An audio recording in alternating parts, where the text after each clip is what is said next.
Molnár Gábor, tehát a jó kis kockával.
Ez nekem a harmadik.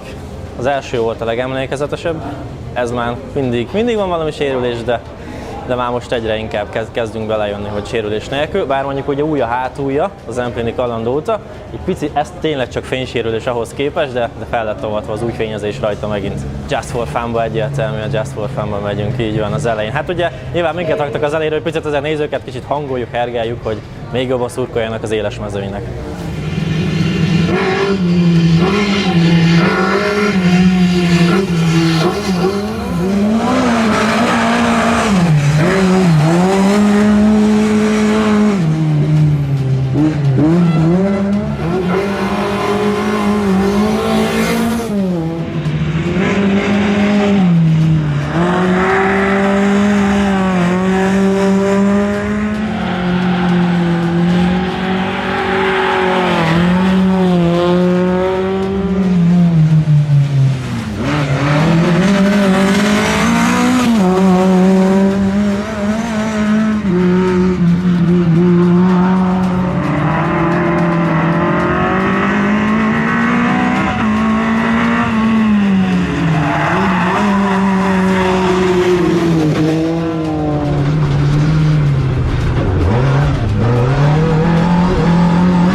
Nagyon jó. Tehát ez a rengeteg ember, ami van, főleg most ugye második nap ringkülsőn, tegnap ugye első nap ugye itt az ugratónál rengeteg ember volt, hát ezért szeret az ember verseny az ennyi ember előtt.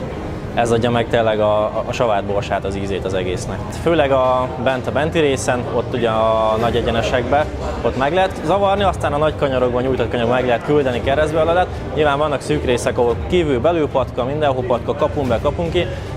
Ott igyekszünk elfordulni, hogy azért a hátsó futómű alatt maradjon. Hogy a fiúknak ne kelljen hidat cserélni itt még az év végére.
Bajnokságról túlzás beszélni, hogy a Just for Fun-ba megyünk, tényleg azért megyünk, hogy magunkat szórakoztassuk magunk örömére, meg hogy nyilván ugye a nézőket is szórakoztassuk.